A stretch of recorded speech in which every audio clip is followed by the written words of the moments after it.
FM news के विशेष programme माई कान में आपका स्वागत है। मैं हूं अमरेंद्र प्रताप सिंह। इस शो में आप देखते हैं कि उत्तर प्रदेश जो कि देश का सबसे बड़ा राज्य है, उसकी राजनीति भी सबसे बड़ी है, उसकी समीक्षा अलग अलग मुद्दों पर हम लाते हैं आपके सामने। राजनीतिक दलों की बात कि क्या है उनकी रणनीति और क्या है जनता के लिए उनके मन में, क्योंकि लोकतंत्र है और लोकतंत्र में जनता ही जनार्दन है।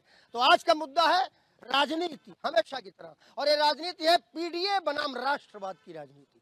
एक तरफ समाजवादी पार्टी जो कि उत्तर प्रदेश का मुख्य विपक्षी दल है और पीडीए की राजनीति पर आज टिका हुआ है, और दूसरी तरफ भारतीय जनता पार्टी जो कि सत्ता में है और राष्ट्रवाद की राजनीति की बात करती है। तो ये जो राष्ट्रवाद बनाम पीडीए की राजनीति है, इसकी समीक्षा हम करेंगे और शुरुआत करेंगे पश्चिम की बात से। सबसे पहले हम उसी पार्टी के पास चलते हैं जिसका नारा है पीडीए। कभी एम बाई की राजनीति करने वाले मुलायम सिंह यादव के बेटे अखिलेश यादव मुख्यमंत्री बनते हैं। मुख्यमंत्री बनने के बाद 5 साल का कार्यकाल पूरा करते हैं, दूसरी बार सत्ता में नहीं आते हैं, और उसके बाद विपक्ष में वो एक नया राजनीतिक शब्दावली का गढ़ते हैं वो, और वो शब्दावली है पीडीए। हालांकि आज तक अखिलेश यादव ने तो बताया नहीं कि उनके पीडीए का मतलब क्या है, लेकिन चलो आपसे ही पूछ लेते हैं, क्या है पीडीए का मतलब? पीडीए का मतलब है पिछड़ा, दलित, अल्पसंख्यक, पीड़ित, दुखित, अपमानित। ये है हमारे पीडीए का फार्मूला। और पीडीए में जो लोग भी आना चाहें सबके लिए जगह है। अगड़ा, पिछड़ा, दलित, अल्पसंख्यक सबको जगह है, और सबके लिए फार्मूला उसमें फिट बैठता है। पत्रकार भी आते हैं, पीछे पत्रकार भी होते हैं, आप भी आ सकते हैं, आपके लिए भी जगह है हमारे यहाँ। और रही बात उत्तर प्रदेश सरकार की, तो पिछले 9 साल पूरा हो गए हैं उत्तर प्रदेश सरकार की, योगी जी की सरकार की 9 साल पूरे हो गए हैं। तो सरकार में तो हम आएंगे, लेकिन जो पीडीए की परिभाषा आपने बताई, हम तो उलट पीडीए की परिभाषा अपनी बता दी कि हमारे पीडीए का मतलब है पिछड़ा, दलित, अल्पसंख्यक, पीड़ित, दुखी, अपमानित, और पी से पत्रकार भी है, उसमें अगला चाहे आ जाए, जो भी आना चाहे उसमें आ सकता है, सबका उसमें स्वागत है। इन्होंने तो अपनी परिभाषा बता दी, आपको कितना समझ में आई परिभाषा? देखिए, इनकी समाजवादी पार्टी की जो परिभाषा है उत्तर प्रदेश की जनता ने 2017 के बाद से समझ लिया था, और उसी का प्रतिफल ये रहा कि ये 17 हारे, 19 हारे, 22 हारे, 24 भी, ये कुछ दल कुछ सीटों के साथ आए, फिर भी हमारी सरकार बनी, क्योंकि देश की जनता समझ चुकी है। और खासतौर से उत्तर प्रदेश की जहां तक बात कर ले तो यही वही उत्तर प्रदेश है जहां पे समाजवादी पार्टी एक व्यवस्था के तहत जानी जाती थी, एमवाई समीकरण से, मुस्लिम और यादव के समीकरण में जाती थी, और इसी के व्यवस्था के अनुरूप कार्य करती थी।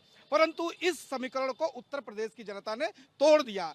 उसका प्रतिफल यह है कि ज्यादातर यादव भारतीय जनता पार्टी के साथ खड़े हुए, मुस्लिमों की बिल्कुल बड़ी संख्या में भारतीय जनता पार्टी के साथ आए, और मुस्लिम बड़ी संख्या में भारतीय जनता पार्टी के साथ आए। इसका परिणाम भी है कि उन सीटों पर जहां बिल्कुल जिन सीटों पर लंबे कालखंड से ये परिकल्पना थी कि यहाँ पे सिर्फ और सिर्फ समाजवादी पार्टी जीतेगी, क्योंकि यहाँ पे मुस्लिम आबादी ज्यादा है, वहां पे सर्वाधिक वोटों से भारतीय जनता पार्टी जीती। यादव भी बीजेपी के साथ और मुस्लिम भी बीजेपी के साथ। चलो एक बार सबके पास चलते हुए बात कर लेते हैं। कांग्रेस पार्टी, एम बाई उनके पास, पीडीए उनके पास, पीड़ित तुम्हारे पास तो कुछ बचा ही। समाजवादी पार्टी के साथ तुम्हारा गठबंधन एनडीए जो है, उसमें भी बड़ा गठबंधन। एक दिन नसीमुद्दीन सिद्दीकी चले गए, अभी 2 दिन पहले जो है रोहित पांडे चले गए, अब आगे कोई और चला जाएगा, कल को कहो आप चले जाओ। हम आरोप नहीं लगा रहे जैसे जा रहे। नहीं, आप समय के हिसाब से जो बोल रहे हैं, जो आपने देखा वही आप बोल रहे हैं। लेकिन मैं आपको बता दूं कि कांग्रेस पार्टी जो है वो समंदर है, वहाँ तमाम नदियाँ आके उसी में शामिल होती हैं। अगर आपको गलतफहमी कोई हो तो आप उसको देख लीजिए पीछे जाकर के। समंदर का पानी जा रहा है जिनको नदियाँ आप कह रहे हो। नहीं, आपको लगता है, आप बताइए कभी क्या कभी उल्टी गंगा बह रही? तो हमने नसीमुद्दीन, रोहित पांडे, 2 नाम तो अभी भी नसीमुद्दीन कांग्रेसी थे। अब आपने तो कहा था कांग्रेसी थे, हमने तो कांग्रेस दफ्तर में बैठाला नहीं था। जब आए थे तब स्वागत, अब चले गए तो न स्वागत खत्म। जो जहाँ गया, जो जाने वाले के लिए कोई रोक टोक। जो हमें क्या फर्क पड़ता है, हम 44 से 99 हो गए, अब की बार 200 हो जाएंगे। बहुत बढ़िया, 44 से 99 होगा, 99 से 200 हो जाएंगे, और इन्हें कोई फर्क नहीं पड़ता आने जाने से। राष्ट्रीय लोकदल एक ऐसी पार्टी, क्योंकि हम आज पश्चिम पर बात करेंगे, और पश्चिम की सबसे महत्वपूर्ण पार्टियों में से एक रालोद जानी जाती है, पश्चिम की पार्टी के। लेकिन सवाल ये है कि पीडीए जो परिभाषा उन्होंने बताई है, अगर पीड़ित वहां है, दुखी वहां है, अपमानित वहां है, पिछड़ा वहां है, दलित वहां है, अल्पसंख्यक वहां है, तो आपके पास क्या है? हमारे पास चौधरी चरण सिंह की विचारधारा और जयंत चौधरी जी का नेतृत्व है। आज यही कारण है कि जब पश्चिमी उत्तर प्रदेश की बात आती है तो चाहे कोई भी दल हो, वो चौधरी चरण सिंह की विचारधारा की बात करता है, उनका नाम लेता है। आज भी आप डिबेट कर रहे हैं तो जब पश्चिमी उत्तर प्रदेश की बात आई है तो पश्चिमी उत्तर प्रदेश में चौधरी परिवार का नाम आया है। और जहाँ तक मैं अभी समाजवादी पार्टी के मित्र को सुन रहा था, पीड़ित दलित तो समझ में आया, अल्पसंख्यक भी समझ में आया। ये अपमानित क्या होता है? ये अपमानित वो व्यक्ति है जिसको समाजवादी पार्टी ने अपमानित किया है। ये अपनी बात बता रहे हैं। यस भाई, अपमानित शब्द क्या है? ये समझ में आता है कि अगड़ा है, ये पिछड़ा है, ये दलित है, ये अंत्योदय का व्यक्ति है, ये अपमानित व्यक्ति है। इसके पीछे उनके पास कौन सी फिल्टर मशीन है? पूछ लेते हैं पहले तो आपसे। अब एक बार सबसे बात हुई, परिचय करा दें। राष्ट्रीय लोक दल के प्रवक्ता है, इन्होंने अपनी बात कही।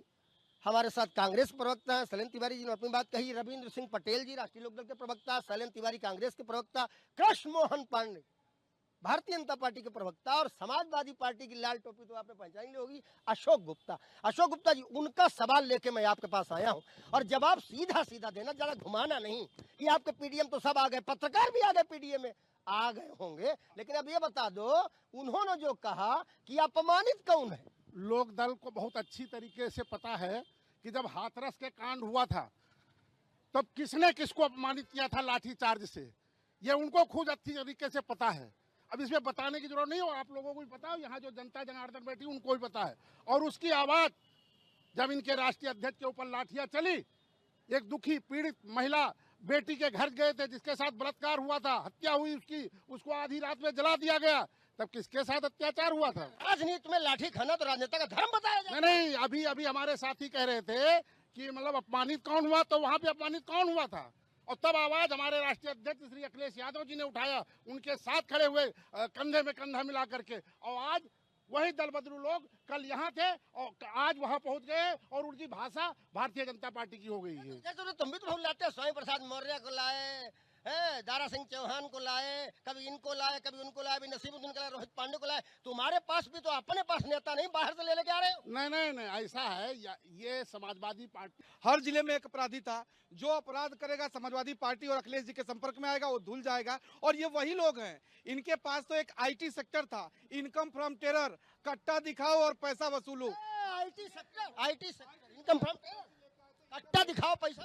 ये देखिए, मैं बहुत पहले बता चुका हूँ, कई चैनल बता चुका हूँ कि भारतीय जनता पार्टी को अपना नाम बदलकर भारतीय झूठी पार्टी रख ले। भारतीय झूठी पार्टी, भारतीय झूठी पार्टी। पुनः इस बात को कहता हूँ, हमारे साथी कह रहे हैं झूठी पार्टी। यदि झूठी पार्टी है तो वो सारे लोग जो हर जिले में एक गुंडा था।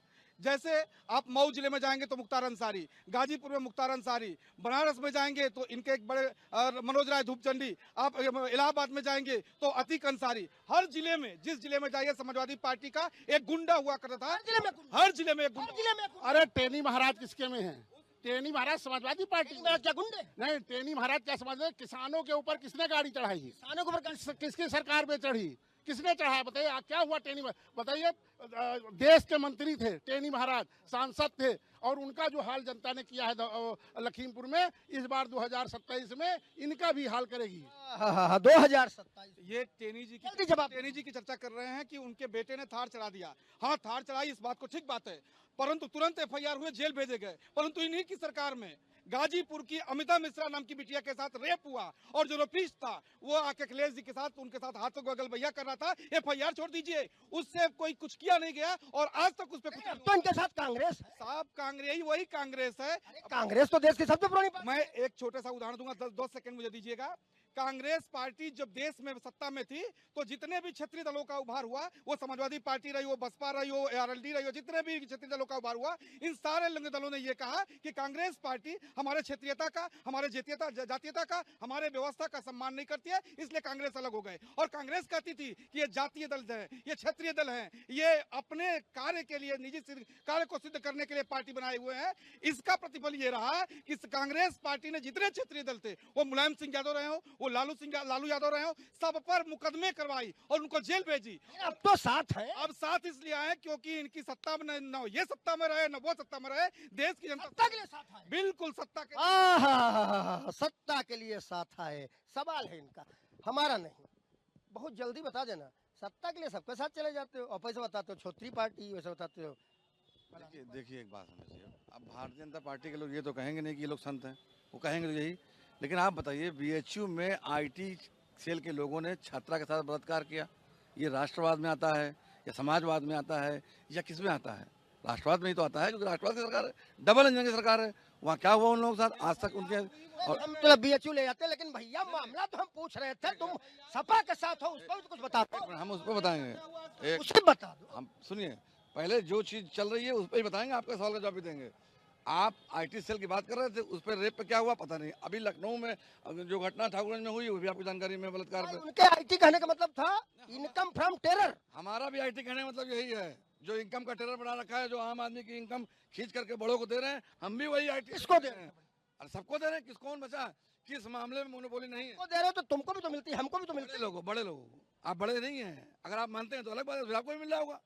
बड़े लोगों को मिल रहा है। लगा डाले आरोप। Monopoly monopoly monopoly. कांग्रेस पत्रकारों को देखिए आप, देखिए हम उस पत्रकार को घेरते हैं जो गोदी मीडिया में। सवाल का जवाब दे दो कि भैया तुम छोटे छोटे दलों के साथ आखिर आने को मजबूर क्यों हुए?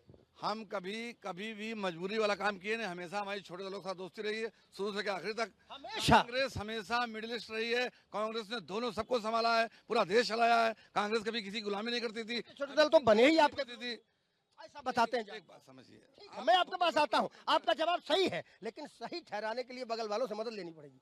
कांग्रेस कहती है हम तो हमेशा छोटे दलों के साथ रहे। अच्छी बात है, सबका साथ सबका विकास होना ही चाहिए। कांग्रेस कहती है तो हो सकता है कांग्रेस कहती हो, मैं तो राष्ट्रीय लोकदल की तरफ से बात कह रहा हूं। अभी समाजवादी पार्टी कह रहे थे कि आपके नेता का लाठी पड़ा, अपमान हुआ। अरे भाई, लोकतंत्र में क्या है? हमारे नेता कहते हैं कि दोषी व्यक्ति गिरफ्तार हो, चाहे वो कोई भी हो, और अगर पीड़ित व्यक्ति हो तो उसको न्याय मिले। अगर मुझे एक नहीं 4 बार भी लाठी खानी पड़ेगी तो हम लाठी खाने को तैयार हैं। लेकिन आपने अपमानित की जो परिभाषा पूछी थी, वो कह रहे थे अपमानित कौन हुआ? हमने कहा भाई लोकतंत्र में तो सिर्फ बात को घुमा रहे हैं, बता नहीं रहे हैं। अपमानित है कौन? अपमानित समाजवादी कार्यकर्ता है, अपमानित उनके नेता हैं, क्योंकि उनको मौका नहीं मिल रहा है प्रदेश को लूटने का, इसलिए वो अपमानित महसूस कर रहे हैं। लूटने के लिए? Yes yes yes. क्यों? ये एक्सप्रेस वे वाली बात भूल गए क्या आप? जब समाजवादी पार्टी थी तो ये था कि जितनी बड़ी गाड़ी, जितनी अच्छी दाढ़ी, उतने माड़ी, वो उतना बड़ा समाजवादी। लोहिया का समाजवाद समाप्त हो चुका है। जो लोहिया ने कहा था कि समता, समानता, समरसता और सामाजिक न्याय मिलने के लिए हम समाजवाद की स्थापना करते हैं, आज समाजवादी पार्टी के किसी भी नेता में क्या वो चरित्र दिखता है? क्या नहीं दिखता है। लेकिन मैं बोलता हूं कि चौधरी चरण सिंह की विचारधारा के लोग जो आज भी पोषक हैं, उनके चाल चलन, चेहरा होगा कार्यकर्ता बाहर अगर सड़क पे चल रहा है तो समझ में आता है कि लोक दल का कार्यकर्ता है, और उसका वो अपने आप में डिफरेंस दिखता है। मैं विश्लेषण कर लेता हूं आपकी बात पर, और विश्लेषण मैं विशेषज्ञ से करूंगा। आप सबके पास मैं दोबारा आऊंगा, तैयार रहिएगा। लेकिन यहाँ हमारे वरिष्ठ मौजूद हैं, दिनेश शर्मा सर, मैं आपसे आग्रह करूंगा खड़े हो जाए सर, और नीरज मेहरे सर। सर, इन्होंने कहा अंत में, जहां पर हम आए फिर हम अपना मूल ले जाएंगे, इन्होंने कहा समाजवादी पार्टी का चरित्र ये रहा है कि जितनी बड़ी गाड़ी, जितनी लंबी दाढ़ी और जितनी कड़क माड़ी, उतना ही बड़ा लुटेरा। आप क्या जानना चाहते हैं, हम समझ नहीं पा रहे हैं। आपने तो इनका जो आरोप है समाजवादी पार्टी पर, लोग अपना ऐसा सुना दिया है कि इसके आगे बोलने के लिए कुछ बचा। उन्होंने बोला था, वो जो राष्ट्रीय लोकदल के रविंद्र पटेल हैं, वो कह रहे हैं समाजवादी पार्टी का चरित्र जितनी बड़ी गाड़ी, जितनी लंबी दाढ़ी, जितनी कड़क माड़ी, उतना ही माल। अच्छा, तो इसमें बुरा क्या है? सारे राजनीतिक दल करते हैं सब। ये गलत कह रहे हैं कि सही कह रहे हैं? सर, आप वरिष्ठ हैं हमारे पत्रकारिता में, आपने देखा है पॉलिटिक्स इनकी बात को सही ना ठहरा सकते ना गलत ठहरा सकते हैं। इनके अपने व्यू थे, इन्होंने बोल दिए। वैसे भी लोक दल पश्चिम उत्तर प्रदेश में है कहाँ? वो तो ये अच्छी बात है कि 360 के चक्कर में जो है 8,500 के चक्कर में सबके सब आए, तो कुछ सीटें ले आए ये लोग। 8,500 रुपए मिलेंगे खटाखट का जो एक फर्जी वाड़ा था। कांग्रेस पार्टी को कह रहे हैं। कांग्रेस से नाराज है? नहीं, मैं नाराज नहीं हूँ। कांग्रेस है कहाँ उत्तर प्रदेश में, तो बताइए। कांग्रेस वो खड़ी है सामने शैलेंद्र तिवारी के रूप। 3 महीने 13 में कांग्रेस है नहीं? 3 महीने 13 में। अरे भाई सर, मैं कुछ और जानने आऊंगा आपके पास। नीरज मेहरे से भी मैं आपसे भी ले लेता हूँ, जहां मुझे जाना है मैं वहां की शुरुआत आपसे कर लेता हूँ। पश्चिमी उत्तर प्रदेश में समाजवादी पार्टी के हाथ में कुछ ज्यादा नहीं है। पश्चिमी उत्तर प्रदेश में भारतीय जनता पार्टी की राजनीति खूब जमी, चमकी, पोषित हुई, पुष्पित, पल्लवित हुई, और अब समाजवादी पार्टी शुरुआत अपनी पश्चिम से करने जा रही है। लोगों ने हमसे कहा कि अखिलेश यादव चाहते हैं कि किसी तरीके से मुस्लिम वोटर उन्हें मिलने की उम्मीद पूरी है, उनके साथ में गुर्जर कनेक्ट हो जाए, जाट कनेक्ट हो जाए तो उनका काम हो सकता है। आप बताओ, क्या पश्चिम से शुरू करने वाली राजनीति अखिलेश यादव की पनपेगी? देखिए, पश्चिम में जो जाट और गूजर की राजनीति है वो निश्चित रूप से उत्तर प्रदेश की राजनीति में अहम भूमिका निभाती है। और बहुत बड़ी बात यह है कि जाट और गूजर कभी भी समाजवादी पार्टी के साथ उतनी मजबूत स्थिति में नहीं रहा। समाजवादी पार्टी के साथ जब आया तब गठबंधन के माध्यम से आया। इंडिविजुअल समाजवादी पार्टी को उतना लाभ नहीं मिल पाया जितना जैसा आरएलडी के साथ आप चुनाव में आए तो निश्चित रूप से फायदा मिला। तो मुझे लगता है कि अगर समाजवादी पार्टी वहां जाके पहल कर रही है तो इसका राजनीति में फायदा लेना चाहती है तो ले सकती है, कोई बड़ी बात नहीं। क्योंकि मुजफ्फरनगर के दंगे के बाद निश्चित रूप से जाट और गूजर भारतीय जनता पार्टी की तरफ गया, लेकिन किसान आंदोलन के बाद फिर से जो है नाराजगी भारतीय जनता पार्टी से जाट और गूजर की देखी जा रही है।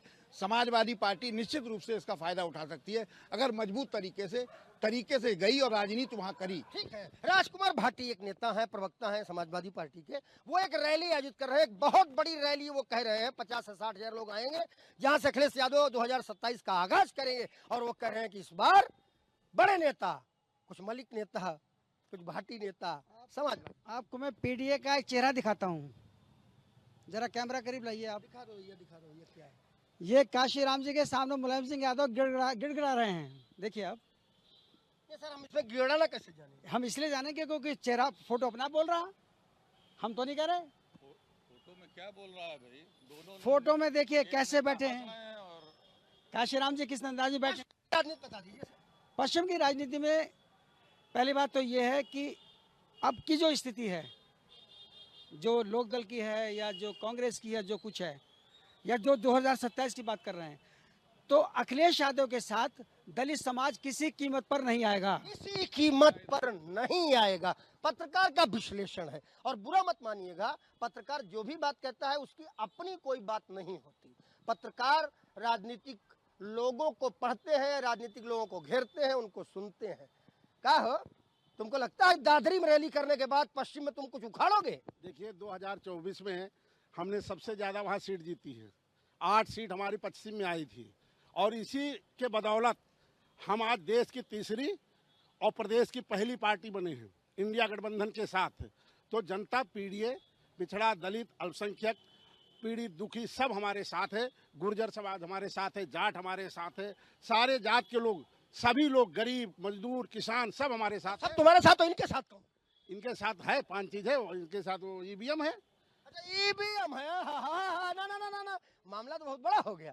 इनका कहना है पिछड़ा, दलित, अल्पसंख्यक, सारे समाज, मतलब जो भी है उनका सब हमारे साथ है, जाट, गुर्जर सब हमारे साथ है। आपके साथ ईवीएम की जहाँ तक ये चर्चा कर रहे हैं, अभी कुछ दिन पहले तक जब विभिन्न राज्यों में सरकारें बनी तो इन लोगों ने ईवीएम का राग छोड़ दिया था, क्योंकि चुनाव आयोग बार बार कह रही है कि साहब आइए, हैक करके दिखाइए, कोई एक व्यक्ति आ जाए, परंतु जाता कोई नहीं है। और जब चुनाव आते हैं तो ईवीएम का राग अलाप लेते हैं, क्योंकि, और ये ईवीएम का एक बात जान लीजिए, ईवीएम का राग कब अलापते हैं? जब ये हार जाते हैं, उससे पहले कहते हैं जनता हमारे साथ है। जैसे अभी साथी कह रहे थे, अभी आपने कहा कि पश्चिम में राजकुमार भाटी जी जो कार्यक्रम करने जा रहे हैं और उसमें बहुत बड़ी संख्या आने जा रही है।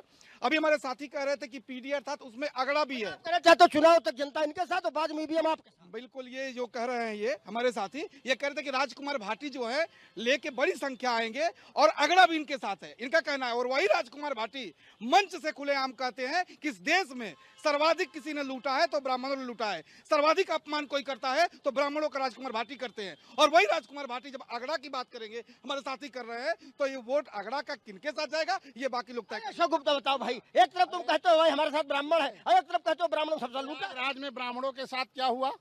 आज हमारा एक अपनी बताओ, तुमने ब्राह्मणों को क्या?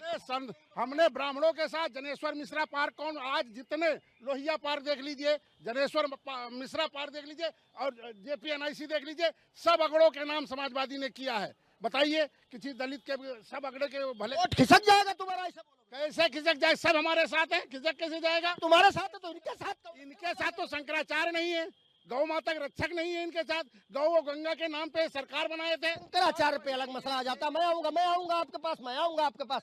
शंकराचार्य का मसला अलग आ जाता है। शंकराचार्य का मसला क्या है भाई? देखिए, शंकराचार्य की स्थिति इस समय दूसरी है। मैं आपको बहुत बड़ी बात बताने जा रहा हूँ। चलो। केंद्र सरकार हाँ। और उत्तर प्रदेश सरकार के बीच में अब शंकराचार केंद्र सरकार उत्तर प्रदेश सरकार के बीच में शंकराचार और केंद्र सरकार और यूपी सरकार के बीच में उन्नाव है, यस, ये स्थिति बन चुकी है। रायबरेली है बीच। और आपको मैं बता दूं, जैसे अभी हमारे एक साथी पत्रकार साथी पता नहीं किस पत्र उसमें अखबार में लिखते हैं, मालूम नहीं मुझे, उन्होंने कहा 3 में न 13 में।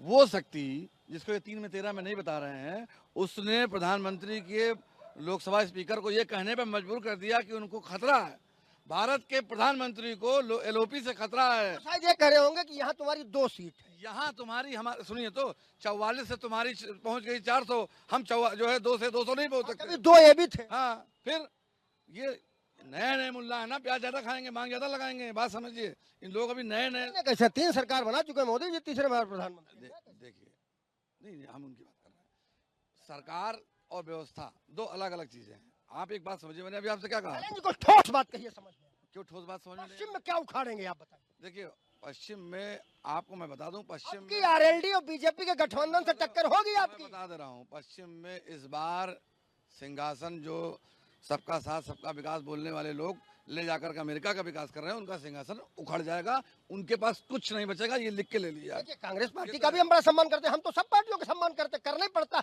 लेकिन सवाल ये है यार, लड़ोगे तब ना पाओगे, लड़ी नहीं रहे हो, जबरदस्ती सपा के साथ। नहीं, लड़ने का मतलब क्या है, चले वहाँ चल के पहलवानी करें। हम ये नहीं कह रहे, सीटें लड़ने की बात। अरे सीटें लड़ेंगे, जीतेंगे, जैसे 6 सीटें यहाँ लोकसभा में जीते हैं। गठबंधन में लड़ोगे कितनी पाओगे? भैया गठबंधन में ही लड़े थे, अभी ये तय नहीं। आदरणीय अखिलेश जी ने इस बात को कहा था लोकसभा चुनाव के समय कि राहुल गांधी जी ने कहा मध्य प्रदेश में कि हमारा गठबंधन मात्र और मात्र लोकसभा के लिए है, विधानसभा के लिए नहीं है। और इसी के प्रतिफल में मध्य प्रदेश लड़े, महाराष्ट्र लड़े, जम्मू कश्मीर लड़े, अलग होकर अखिलेश जी लड़े। तो यह गठबंधन मात्र और मात्र लोकसभा के लिए था। उत्तर प्रदेश में गठबंधन है यार, तुम्हारे नेता तोड़ रहे रोज। कौन नेता तोड़ रहा है? समाजवादी पार्टी ने सिमुद्दीन सिद्दीकी ले गई, समाजवादी पार्टी लोकसभा लड़ा, तुम लोग। वो तोड़े नहीं, वो छोड़े हैं, पहली बात तो। छोड़े हैं भाई, छोड़े होंगे। अब तोड़े और छोड़े का अंतर बाद में पता लगेगा। राष्ट्रीय लोकदल इस बार भारतीय जनता पार्टी के साथ केंद्र की सत्ता में है, राज्य की सत्ता में है। निश्चित रूप से जैसा हम उम्मीद करते हैं, आप भी करते होंगे कि 2027 के चुनाव में भी भाजपा और रालोद साथ साथ जाएगा रण में। और पश्चिम में ही अखिलेश यादव ने सबसे बड़ी हुंकार भरने की तैयारी की है। दादरी से शुरुआत, बहुत बड़ी रैली, 50 से 60 हजार लोगों की बात कही है राजकुमार भाटी ने। आपका तो तंबू खड़ जाएगा। देखिए, लोकतंत्र में सबको अधिकार है अपनी बात कहने का। राजनीति में रैली नहीं होंगे, धरना प्रदर्शन नहीं होंगे तो होंगे क्या? अखिलेश जी अगर पश्चिमी उत्तर प्रदेश का चयन कर रहे हैं तो अच्छी बात है, करें, वो करना भी चाहिए। अपने मतदाताओं को संजो के रखने का काम सबको करना चाहिए। लेकिन मैं याद दिलाना चाहता हूं आपके चैनल के माध्यम से कि मेरी जहां तक जानकारी है, जितना मैंने पढ़ा है, स्वाध्याय किया है, 2022 से पहले तक समाजवादी पार्टी की स्थापना 1992 में हो गई थी। और 2022 से पहले तक, बहुत बड़ी बात बोल रहा हूं, समाजवादी पार्टी एक अपने सिंबल पे जाट विधायक जिता नहीं पाई है। और वो जिताए कैसे है? बुलंदशहर के शिकारपुर सीट से एक बार विधायक हुए किरणपाल सिंह जी, जो कि लोकदल का उम्मीदवार वहां किसी समस्या में आ गया था। तब चौधरी अजीत सिंह जी ने कहा जिसको चाहो उसको वोट दे दो। 1992 की गठित पार्टी और 2022 तक साइकिल सिंबल पर एक भी विधायक नहीं बना पाई। 2022 में जो विधायक बने हैं, जिनके दम पे ये रैली का अपनी बात कर रहे हैं, हरेंद्र मलिक की बात कर रहे हैं, या पंकज मलिक की बात कर रहे हैं, समरपाल सिंह की बात कर रहे हैं, तो वो लोक दल का समर्थन था, इस नाते वो विधायक बनते हैं। कि अगर ये मेरी बात झूठी निकल जाए तो आप मुझे बाद में बता देना कि रविंदर जी आपकी बात गलत है। अन्यथा मैं कह रहा हूँ 1992 से लेके 2022 तक एक जाट विधायक नहीं जिता पाए समाजवादी पार्टी के लोग। एक अकेले अपवाद मिलते हैं, किरण पंकज मलिक, और दूसरे कौन? समरपाल सिंह बोले, और तीसरे कौन मलिक? हरेंद्र मलिक। हरेंद्र मलिक, अरे रे रे रे रे रे रे रे रे, समाजवादी पार्टी संभल जाओ। साफ साफ कहा है लोकदल के प्रवक्ता रविंदर पटेल ने कि तुम अपनी दम तक 1992 से एक विधायक नहीं जीता पाए जाट। जो जीते हैं उन्होंने कहा हमारे साथ गठबंधन था, इसलिए का नाम और निशान मिट गया था। और समाजवादी के आशीर्वाद से आज 8 विधायक उनके हैं। वो इस तरीके से बात कर रहे हैं, इनको शोभा नहीं देता है। और आने वाले 27 में देख लेना, ये 7 भी नहीं रह जाएंगे। इनके 8 हैं, 27 में 7 भी नहीं रह जाएंगे। पश्चिम में तुम कहाँ हो यार? अरे पश्चिम में ही तो हम हैं, पश्चिम में हम 8 सांसद हमने बनाया, उसी के बदौलत हमने क्या कहते हैं देश 37 में 8 बना पाए पश्चिम में ना। तो कितने और चाहिए? अब ये तो तुम जानो कितने। कितने कितने चाहिए बताइए? सब तो हम जीत लिए, बचा क्या? इनके बाद 2-4 सीट चली गई, ये तो 403 में 202 चाहिए। वो भी ईवीएम से चली गई। 403 में 202 चाहिए। 403 में 125 हम कहाँ से लाओगे? 125 पहले जीते थे, 225 जगह पे हम 5000 के करीब से हारे थे, और 27 जगह हम क्या कहते हैं ये 1000 के अंतर से हारे थे। तो ये सारी सीटें हमारी हैं। और इन्होंने क्या काम किया? किस काम पे ये वोट मांगेंगे? हम तो विकास के नाम पे मांगेंगे। संविधान का खतरे में ये डाल रहे हैं। संविधान स्टेट का सब्जेक्ट है। तुम भी अशोक गुप्ता जी स्टेट का सब्जेक्ट। संविधान बचाने के उस पे हम आएंगे। संविधान बचाओ, स्टेट में भी संविधान बचाओ। अरे संविधान खतरे में, अब अभी तक पता नहीं क्या खतरे में था, इस संविधान में बहुत खतरे में है। आइए सर, संविधान बचाओ। उन्होंने कहा कि 1992 से लेकर समाजवादी पार्टी एक विधायक जाट नहीं बना पाई। किरण पाल सिंह एक बार बने तो वो भी इसलिए कि चौधरी साहब ने कह दिया जहां जिसको वोट दे दूं। उन्होंने कहा कि ये जो 3 नाम जिनको बता रहे हो रैला कराने जा रहे हैं, पंकज मलिक, हरेन मलिक और समरपाल सिंह, उन्होंने कहा ये सब इसलिए जीते कि आरएलडी से गठबंधन था। आप बताइए। और वो कह रहे हैं कि आरएलडी जितने 8 विधायक बना पाई वो इसलिए बनाई हमारे साथ गठबंधन। देखिए उस समय की स्थिति और थी और आज की स्थिति और है। आज लोकदल भारतीय जनता पार्टी यानी एनडीए के साथ है, इससे पहले वो कहीं और था। तो उसकी स्थिति को अभी इसलिए काउंट नहीं किया जा सकता कि पश्चिम उत्तर प्रदेश में कब राजनीति क्या करवट ले ले ये किसी को नहीं पता। मुझे बताइएगा पश्चिम में समाजवादी पार्टी का क्या है? उनका खेल केवल मुस्लिम वोटों पर है। मायावती का क्या है? वो दलित वोटों पर स्टैंड करती है। कांग्रेस का क्या है? न तो कांग्रेस के साथ दलित है, ना उनके साथ मुसलमान हैं। मैंने कहा ना इससे पहले कि वो एक जगह वो एक बार एक झटका लगाए कि 8,500 मिलेंगे खटाखट खटाखट, उसके चक्कर में सब आ गए। सर आपने खटाखट फिर चला दिया। आप बता दे हमको। नहीं मैं आता हूँ सर आपके पास, 1 मिनट में तो आ जाऊंगा, मैं तो लौट के आ जाता हूँ। तुम बताओ उनकी सही कि उनकी सही? देखिए महत्वपूर्ण बात यह है कि आज की तारीख में जो चुनाव का परिवेश है वो बदल चुका है। मुद्दा यह है कि जो आदमी पश्चिम में राजनीति करेगा, जो किसान की बात करेगा, नौजवान की बात करेगा, पहलवान की बात करेगा, जनता के मुद्दों पर जाएगा, चाहे महंगाई हो, बिजली हो, स्वास्थ्य हो, पानी हो, उसके साथ जनता जाएगी। जनता को मूर्ख बना के वोट ठगने का दौर जा चुका है। किसान, नौजवान, पहलवान, 3 बातें हरियाणा में बहुत कर रही थी कांग्रेस, लेकिन न किसान हुआ, न नौजवान हुआ, न पहलवान हुआ। कांग्रेस कर रही थी लेकिन वो हरियाणा था और ये पश्चिमी उत्तर प्रदेश है। निश्चित रूप से वहाँ का जाट हो या गुजर हो, वो जमीन से जुड़ा है। और ये बिल्कुल बात सही है कि महंगाई, बेरोजगारी से पूरा उत्तर प्रदेश जूझ रहा है। और सबसे बड़ी बात कि वहाँ पहलवान और किसान के साथ क्या हुआ? किसान, नौजवान, पहलवान। 2024 के इलेक्शन के बाद मुझे बताइएगा कि जितने भी ये कांग्रेस नेता हैं यहाँ पर मौजूद, मुझे बताइए कि उसके बाद इलेक्शन का क्या स्वरूप रहा। दिल्ली हारे, आप हरियाणा हारे, आप महाराष्ट्र हारे, आप बिहार हारे, और क्या प्रमाण चाहिए? मैं किसी का पक्ष नहीं ले रहा, चाहे वो जो भी हो, विकल्प नहीं हो लोगों के पास कि बीजेपी के अलावा किसको वोट दें। लेकिन अगर राजनीतिक रूप से इनकी आप वो देखें तो मुझे बताइए इनकी स्ट्रेंथ रही क्या है? ये लोग भी तो पंजाब हारे, हिमाचल हारे तो देखिए वो दौर था जब आम आदमी पार्टी बहुत सक्रिय थी। वो दौर वो था जिसकी आप बात कर रहे हैं। हम 2027 की बात कर रहे हैं। 2027 में 2027 का जो गणित है अगर आप देखें तो कुल मिला के ये है कि उत्तर प्रदेश में चीफ मिनिस्टर की कोई वैकेंसी नहीं। मेरे सवाल का जवाब ही नहीं आता है। मेरे सवाल का जवाब नहीं आता है। अब मैं क्या करूं? पूछ एक बार फिर से लेते हैं। रविंदर जी, इस सवाल जो आपने छोड़ा उसी पर हम आते हैं। फिर से एक बार सोच लीजिए। उन्होंने कहा हमारी वजह से 8 सीटें। भाई आंकड़े हम आप बदल नहीं देंगे। उनके कहने मेरे कहने मत जाइए। आप विद्वान हैं, प्रवक्ता हैं, पत्रकार हैं, आपके पास आंकड़े हैं। मैंने एक बहुत बड़ी बात कही कि 1992 से लेकर 2022 के पहले तक एक विधायक, वो भी हमारी मर्जी पे, वो कुछ भी कहें। देखिए 2022 का जो चुनाव था वो किसान आंदोलन का बुम था, वो जयंत चौधरी के संघर्षों का प्रतिफल था, वो दलित बालिका के साथ जो अन्याय हुआ था उसकी जो लड़ाई लड़े थे उसका एक बहुत बड़ा तैयारी था। क्या हुआ? अखिलेश जी ने गठबंधन किया और जो पश्चिम में हवा बनी वो पूर्वांचल आते आते फुस हो गई। इसमें कोई दो राय नहीं है। दूसरी बात, गठबंधन बनते हैं मुद्दों और जब आप अपने साझीदार, उस समय जो साझीदार थे समाजवादी पार्टी के, आरएलडी थी, अपना दल कमेरावादी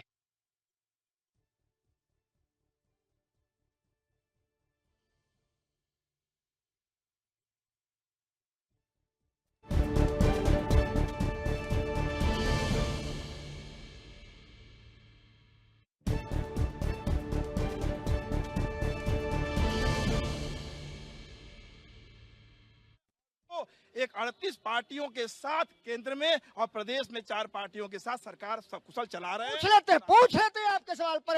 समाजवादी पार्टी साफ साफ कहा उन्होंने कि तुम्हें गठबंधन चलाना नहीं आता। हाँ, अभी उन्होंने क्या कहा, हमारे साथी बहुत अच्छी बात कह रहे थे कि हाथरस के बेटी को न्याय दिलाने के लिए। हाथरस पे बार बार आते हो, हम आएंगे। पहले बात सुनो, तुम्हारे साथ वो लड़े तब चंदन चौहान उनके विधायक हो गए, सुनो तो।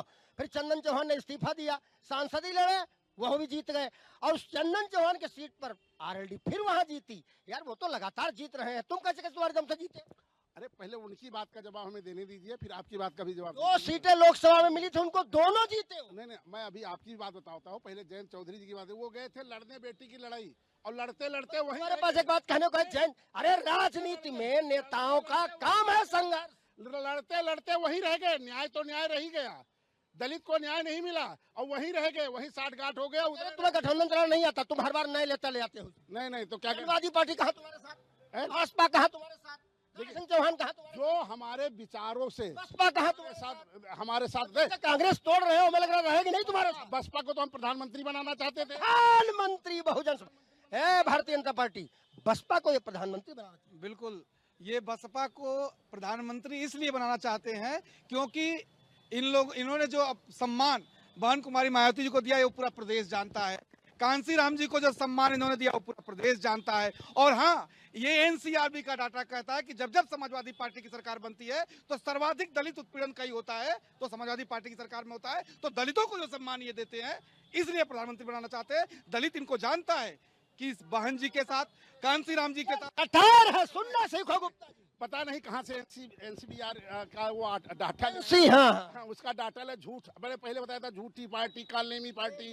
कौन चलाते हैं? एनसीआरबी टाइप कीजिए और निकालिए 2012 से 17 15,000 यदि किसी के साथ एफआईआर हुआ है तो दलितों के गलत तरीके से एफआईआर हुआ है। हमारी सरकार में नहीं, हमारी सरकार में कहा तो नाम तक बदल डाले बताया जाता है। अरे धर्मवीर चोर थे तो करमवीर भी चोर हो गए। ये सुन लीजिए, ये बहन जी को और समाजवादी बसपा को बनाना चाहते थे और दलितों के लिए अलग से एक्ट लाकर ढेर सारे ऐसे आरक्षण में प्रमोशन को पीछे करने का काम किसी ने किया तो समाजवादी पार्टी। आरक्षण में प्रमोशन भी आ गया, चलो देख ले, आरक्षण भी आ गया, प्रमोशन भी आ गया। अभी 4 दिन पहले चुनाव हुआ बिहार में, एक जने थे वो कह रहे थे आरक्षण बढ़ा देंगे। उनका तो ऐसा काम लगा, कसम से, भगवान कसम। हमें नहीं लगता कि स्टेट की पॉलिटिक्स में संविधान खतरे में है मुद्दा होगा। स्टेट की पॉलिटिक्स में मुद्दा कैसे होगा? स्टेट का तो सब्जेक्ट ही नहीं है। देखिए अमरेंद्र पाल जी, एक बात समझ लीजिए, संविधान अगर खतरे में होगा तो हर जगह होगा। स्टेट और देश कहीं अलग अलग तो नहीं, देश में तो स्टेट है। कोई स्टेट गवर्नमेंट संविधान बदल ही नहीं सकती, तो कैसे मुद्दा होगा स्टेट में कि संविधान खतरे में? देखिए, संविधान बदल नहीं सकती है, संविधान की व्यवस्था को बदल सकती है। उसका जो उसके स्टेट में चीजें हैं उसको बदल सकती है। एक चीज हम बता रहे हैं उदाहरण के तौर पे, आपको दे रहे हैं उदाहरण भी। यहाँ तमाम चीजें ऐसी हैं, आप बताइए कौन से कानून में पहले न्याय होगा बाद में सुनवाई होगी? बुलडोजर चल रहा है, बदल रहा है कि नहीं बदल रहा? आप बताइए, अभी मैं आपको एक थप्पड़ मार दूं, आप मुझे मार दीजिए, तुरंत मेरा घर को बुलडोजर गिर जाए, आपका बच जाए, क्योंकि बुलडोजर से गुस्सा हो कि बुलडोजर से डरे ना डरे हैं ना गुस्सा है। ये उनका अन्याय है। किस बात का डर? हमें कौन सा डर पड़ा? और चलाओ बुलडोजर, हम भी चलवाएंगे बुलडोजर। नहीं, अगर कोई अवैध सड़क पर किसी ने मकान बना दिया तो टूटेगा ही नहीं। एक मिनट, सड़क पे मकान बना है, मान लीजिए सड़क पे मकान बना तो आप सो रहे थे, पहली चीज। अगर पहले बना था तो भी मानते हैं कि आप कहते 24 घंटे आप न्याय। असल में जनता का विश्वास न्याय होता दिखने में है, ये नहीं कि हम आ गए तो हमने ये पेड़ ढकेल दिया, ये मूर्ति लगी हुई है, गलत जगह लगी हुई है, ये हटेगी। क्या चाहते हो? सारी चीजें जो हैं वैसी रहे भैया। बुलडोजर क्यों चला रहे हो? अभी बुलडोजर की हमारी साथी ने चर्चा की। बुलडोजर उन पे चलता है जो अन्याय करते हैं, और हम बुलडोजर चलाते हैं परंतु अपराधियों पर और निर्माण भी करना हो तो हम बुलडोजर से ही काम करते हैं। क्यों चलाइए उस पे, जिसने अभी गोली चलाई है कनपट्टी पे रख के मारी है, चलाओ उस पे, अगर दम है तो है। अगर वो सारे लोग जो अपराध करेंगे उत्तर प्रदेश में उन पे न्यायिक प्रक्रिया के तहत दंड दिया जाएगा, और यदि आपने अतिक्रमण किया है तो बुलडोजर चलेगा। सामने से गोली मारी है, चलाएं बुलडोजर। बात करते हो, सामने से लखनऊ में अभी जो हत्या हुई लड़के की, उस पे सामने कनपट्टी पे गोली मारी है, कानूनी कार्रवाई नहीं हुई। क्या कार्रवाई हुई? चलता बुलडोजर तो हम जानते कार्रवाई, चलता बुलडोजर। अरे जमीन पर बुलडोजर चलेगा? किस पे? अवैध कब्जा करोगे तो बुलडोजर चलेगा। भाई देखिए, अगर किसी अपराधी के बुलडोजर पे सुप्रीम कोर्ट गए थे, सुप्रीम कोर्ट ने कहा कि अवैध निर्माण है, कहीं भी इंक्रोचमेंट है तो बुलडोजर चलाइए, उस पर सुप्रीम कोर्ट रोक नहीं लगाएगी। देखो मामला बुलडोजर से निकाल लाए हम। भैया मैं इधर नहीं, आरएलडी से बात करना जरूरी, पश्चिम का है। उन्होंने फिर आपके लिए बहुत मटेरियल दे दिया। उधर समाजवादी पार्टी उस मोहल्ले में जो खड़ी है, उन्होंने क्या कह रहे हैं? अरे वो क्या क्या नहीं कह डाला उन्होंने। कहा हाथरस, फिर चले गए वहीं कि हाथरस में गए। मैंने जो सवाल उठाया उस पर जवाब दिया उन्होंने? जवाब है ही नहीं सर। मैंने जो सवाल उठाया कि 30 सालों में एक जाट विधायक नहीं बना पाए। अच्छा रही बात, अब मैं एक और सवाल उठा रहा हूँ। मैं राजकुमार भाटी पे सवाल उठा रहा हूँ। राजकुमार भाटी को भी टिकट मिला था विधानसभा का, दगे कारतूस निकले। टीवी चैनल पे आकर के बड़ी बड़ी बातें करना, कुछ किताबी ज्ञान झाड़ देने से कोई नेता नहीं होता। फॉलोअर बहुत है। मैं कह तो रहा हूँ, अच्छा लगता है ना, लक्ष्यदार बातें अच्छा लगता है, अच्छी बातें लगती हैं। लेकिन आप दादरी जहां रैली हो रही है, जरा वहां का आंकड़ा उठा के देख लीजिए। आप बताओ पश्चिम में क्या होगा? अखिलेश यादव भरेंगे हुंकार, जाट गुर्जर को लेकर बनाएंगे सरकार। आरएलडी का क्या? देखिए मैं आरएलडी के नेता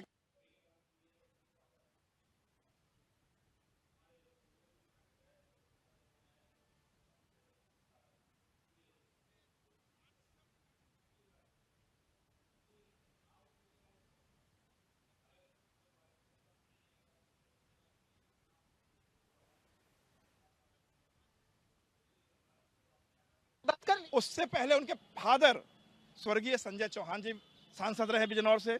उससे पहले जब कांग्रेस का सूर्य अस्त नहीं होता था, उस समय उनके दादा स्वर्गीय नारायण सिंह जी इस प्रदेश के उप मुख्यमंत्री थे। हमारे पास मल्लुक नागर हैं जो सांसद रहे विधान परिषद में रहे और पार्टी के राष्ट्रीय महासचिव हैं। हमारे पास योगेंद्र अमाना है जो राजस्थान के प्रदेश अध्यक्ष है और वही नोएडा के रहने वाले हैं। हमारे पास जनार्दन भाटी है, हमारे पास सुभाष गुर्जर है। कितने जाट नेताओं, गुर्जर नेताओं की बात हम गिनाएं? सारे बड़े नेता जाट गुर्जर तुम्हारे पास। मैं कह तो रहा हूं, मैं गिना रहा हूं, नाम गिना रहा हूं, ऑन एयर बोल रहा हूं। इनके पास अगर एक राजकुमार भाटी है, उनकी स्वीकार्यता इतनी है। एक राजकुमार भाटी की स्वीकार्यता कितनी है, सवाल इस पे है। और शो खत्म करने से पहले मैं आपको बता दूं, एक बार कैमरा इधर घुमाओ।